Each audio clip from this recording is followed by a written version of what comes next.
Hello everybody, you're watching NDTV World and this is US Election Watch. The final stretch of campaign in US elections has begun.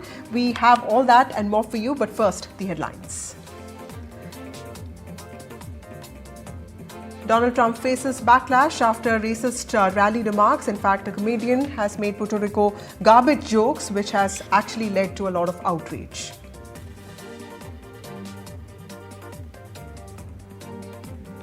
Kamala Harris distances from the Biden campaign in the final stretch of US election campaign. In fact, Kamala Harris has said that Biden era is already over.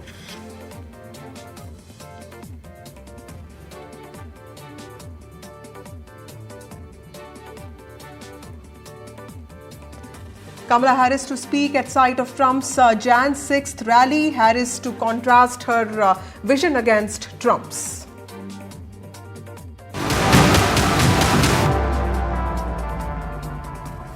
Well, the final week of the US election race is here and the air is filled with anticipation as the two camps are making their final arguments. Vice President Kamala Harris will deliver her closing argument address tonight at the site of former President Donald Trump's rally on June 6, 2021 prior to the violent attack on the US Capitol, and she's expected to use this address of hers to contrast her own vision of presidency with Trump's. Meanwhile, Donald Trump will deliver remarks in Florida before heading to the battleground state of Pennsylvania today. Now, looking at the polls, while the race is neck and neck in the recent ABC 538 national poll, with Harris leading with a narrow margin, in the swing states, Trump seems to be leading in roughly all swing states by very narrow margins. Here's a special report on that. And I can tell you, Kamala Harris has been a great vice president. She'll be a great president as well. What started off as a lesson in bonhomie and partnership seems to have fizzled out in one of the most competitive sprints to the White House. According to a New York Times report, Vice President Kamala Harris's campaign has backed away from President Joe Biden in the final days of the presidential election. The Harris team views the unpopular leader as a liability in the race to the White House. Biden's approval rating has been between 35 and 40% for much of his presidency. Concerns about his age forced him to abandon his re-election bid in July. Experts have said that the last thing Harris would want to do is try to make this campaign about Biden. The report suggests that Harris's campaign officials believe that holding joint events with Biden would only hurt her at the most crucial stage of the race. Earlier this month, Harris told Fox News that her presidency will be different from Biden's, a sign that their paths were diverging. According to reports, Biden is particularly upset that Harris, who he handpicked to be his replacement on the Democratic ticket, has not been mentioning him in her speeches. Biden recently played down the fact that he hasn't campaigned side by side with Harris since their joint Labor Day campaign appearance in Pittsburgh, adding that he's had to continue to be president at the same time. The difference between the schedules of Biden and Harris tells the story. Over the weekend, Harris appeared with the pop superstar Beyoncé at a rally with tens of thousands of people. She later joined political superstar Michelle Obama at another event in Michigan. On the other hand, Biden was at an event in Pittsburgh with barely 100 supporters. Harris's campaign doesn't really seem to have a choice. It needs to hold Biden at arm's length, mostly because the vice president is trying to present herself as a change candidate and cannot do that with Biden next to her. With Vishal Vivek, Bureau Report, NDTV World. Well, Vice President Democratic nominee Kamala Harris will deliver the blue camp's closing argument from the very spot in Washington where Republican Donald Trump helped incite the mob that attacked the US Capitol on January 6, 2021. In fact, Harris has chosen this location to contrast her vision of presidency for the country with Trump's ongoing false claims about 2020 election, highlighting the risks she believes his return to the White House would pose to the nation. NDTV's Alistair D'Souza brings this report. So behind me is the Ellipse. It's a massive open space, a lawn across from the White House. The stage is going up. Permits for the event show requests for a 40-foot stage, 5,000 handheld signs. You can see some of the fences and barricades. The security will be extremely tight. Some 20,000 people are expected to attend the event on Tuesday evening. So why this venue? It was here that former President Trump spoke just before the January 6th riot. This is the site of Trump's Stop the Steal rally after he lost the election bid to Joe Biden. It was here that Trump urged his supporters to march to the US Capitol as Congress was finalizing the presidential election results with Biden as the winner. Now, hours later, a mob of thousands then stormed the US Capitol building. 6 people died and over 150 police officers were injured. Over 1,500 were charged with federal crimes, including Trump. Now, Trump refers to the rioters as warriors and patriots. Trump has promised to pardon the rioters if they are innocent, he says, because they were convicted by a very tough system. Now, holding her speech here, Kamala Harris is making sure voters do not forget those events, all of which will likely be part of her closing arguments exactly 1 week before Election Day. Now, closing arguments basically give candidates an opportunity to sum up their campaigns, defining themselves and really driving home why people should vote for them as the President of the United States. Harris's speech is also expected to cover top issues concerning voters, with the economy and cost of living being at the top of the list. The closing arguments will also likely cover abortion and immigration, all of this while framing Trump as a threat to democracy. Clearly, the Harris campaign feels there is no better place to get that message across than here, the very place that left the US grappling with events that are seen as an assault on democracy. For NDTV World, Alistair D'Souza, Washington, D.C. Natasha Asani joins us live from New York to help us make sense of the recent developments. Natasha, thank you so much for joining us. How is the Trump campaign responding to this recent backlash over certain controversial comments that were made by several people in the Madison Square Garden rally of his? And could this have impact on any of the key voter groups? Yes, well, the Trump campaign is trying to distance itself from these remarks, which have raised a whole cry within the Latino community overall, not just Puerto Ricans, because there a very prominent comedian who came on stage at the Madison Square Garden event and called Puerto Rico a floating island of garbage. Now, that island is a U.S. territory because recently hit by several hurricanes and is facing a lot of economic issues. Now, Puerto Rico itself does not vote in federal U.S. elections, but there's a huge Puerto Rican population in the United States, including in those key swing states, including Pennsylvania, and that could potentially pose a problem for Trump because when remarks like this are made as such inflammatory remarks, there's likely a higher chance that the Hispanic population will come out in greater numbers to vote, or people who are sitting on the fence within the Hispanic population could be hurt by these remarks and come out in support of Kamala Harris. Now, the Trump campaign has said that the president does not support this particular statement. They're trying to play it down as just coming from a comedian, but it is having a huge backlash here with just a few days to go before the elections. Right. Also, Natasha, as we head into the final days of the campaign, what is Vice President Kamala Harris expected to do, and where all will she be targeting her efforts?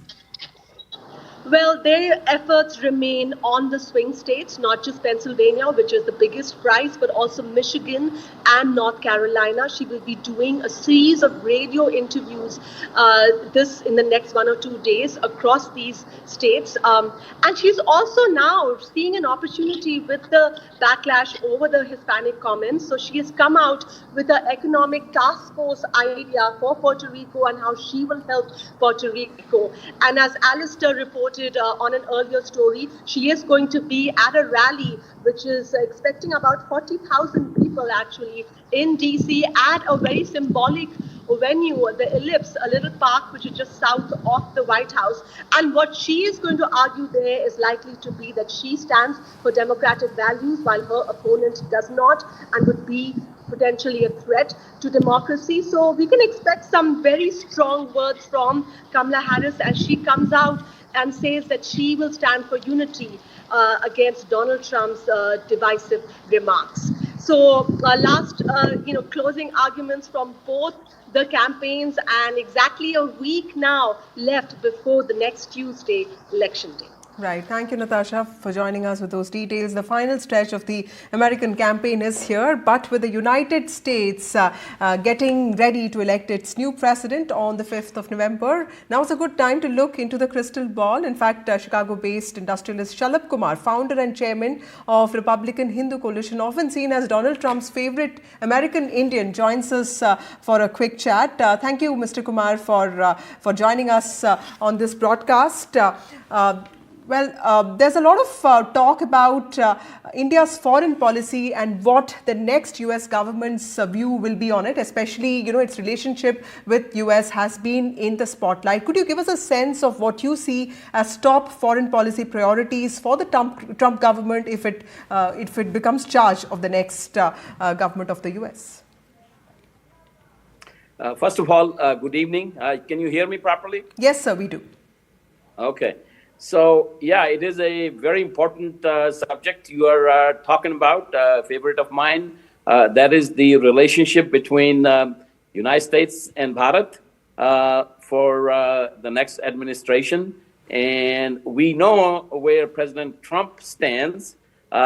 We also, in a way, know where Kamala Harris stands, and that's not very good.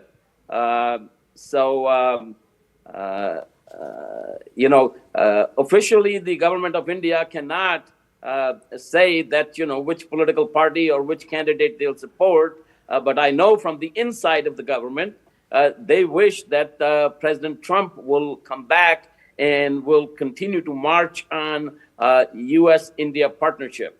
Kamala, on the other hand, I would like to remind your viewers of her stance on Article 370 and 35. When that came out, right. She was totally against. Her campaign, her government, Biden's cabinet are full of people who want a independent Kashmir state. So that, that has been their policy. Now they come out and may say something different, but that is just the truth. Right. Mr. Kumar, also, Mr. Trump has promised to impose tariffs of up to 20% on imported goods from countries like India. He's repeatedly pointed to India's high entry tariffs for luxury goods, but on the other hand, I'm sorry, I couldn't hear you properly. Let me see. Okay, I'm sorry. Go ahead. Yes, Could you sir. repeat the question? I'm sorry. Yes, sir. This was a question about tariffs, and that Donald Trump has promised to impose tariffs of up to 20% on imported goods, specifically from countries like India. He's repeatedly pointed to India's high entry tariffs for luxury goods, but he also has praised Prime Minister Narendra Modi, often calling him a great man. How much should Indians worry about a Trump presidency, specifically when it comes to impact on countries' exports? That's also a very good question. I'm in the process of writing a book on Chinese colonization of America 2049. This thing is really targeted for China. And actually, it should be much more than 20%. It should be 50% or 100%. Otherwise, come 2049, their 100th anniversary, United States will be a second economy. They will be an $80 trillion economy. That's China. Right. And India will be probably a $20 trillion economy. United States will become a $40 trillion economy, half the size of China. So tariffs and bringing bringing jobs and manufacturing back to the United States, which has been a very big emphasis for President Trump and my own. That is very important to put on tariffs, particularly against countries that want to dominate the world, and not like India, who wants to have a great partnership with the United States of America. Okay, an aligned question, sir. There have been some concerns in the Indo-Pacific region about Trump's approach to China. We've seen his shifting positions on TikTok. What can we expect on US-China ties, particularly when the disengagement process has begun between India and China? There is no question in my mind. And Bharatiya, Indian, all Indian Americans, they could take that to the bank. President Trump is for United States and for India. And our number one enemy, global enemy in the world is China. And President Trump, I have had so many conversations with him, with President Trump on this issue of tariffs with China. And at times, actually, I remember my last conversation with him where President Trump had said, Shali, do you think it's a good idea to stop trade with China cold turkey? He used the word cold turkey. That is, China is an existential threat for world democracies, for peace-loving nations, right, for United States of America, for India, and China needs to be controlled. And so there is no question that in Indo-Pacific, United States is with India and can try to contain China. Right. Thank you, Shala Kumar, for joining us. That was Shala Kumar speaking to NDTV World on the expectations that Indians can have from a Trump presidency. Moving on, Vice President Kamala Harris has accused former President Donald Trump on Monday of stoking divisions in the society and trying to divide the country after speakers making bigoted and misogynistic remarks packed his rally in Manhattan on Sunday night. Referring to the rally as that nonsense last night at Madison Square Garden,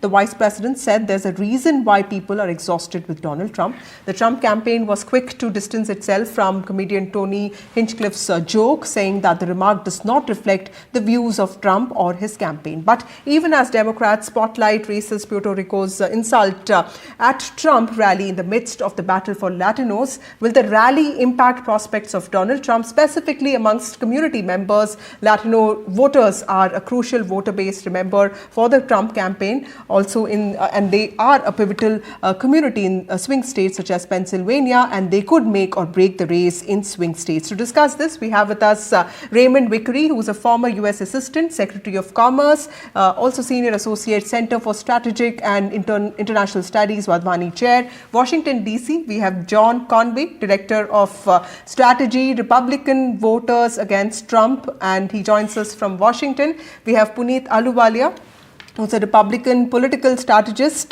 Thank you all of you for joining me on this show. To you, Mr. Vickery, first, tell us the potency of Latinos as a community, as an electoral force, because I was looking at voices from this community, and community members seem to be saying that both parties have failed to address socioeconomic issues, crime, drug abuse, and there are studies, including 2024 Pew Research Center, which say that the number of Latino voters in upcoming election is projected to reach a historic high of 14.7%. Do you think that they are capable of making a difference? And if yes, do you think what happened in Madison Square Garden would impact their votes?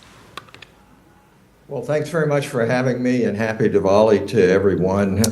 Yes, I believe that the Latino vote is very important in places like Pennsylvania, particularly in the Philadelphia area. the Puerto Rican vote is very important in a swing state.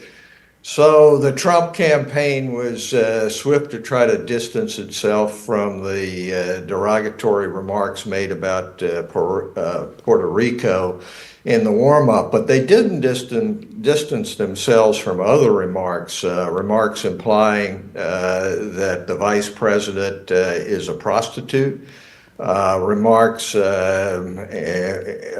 mocking her heritage, which is Indian and Jamaican, and saying it was Samoan, Malaysian, and they didn't know what it was.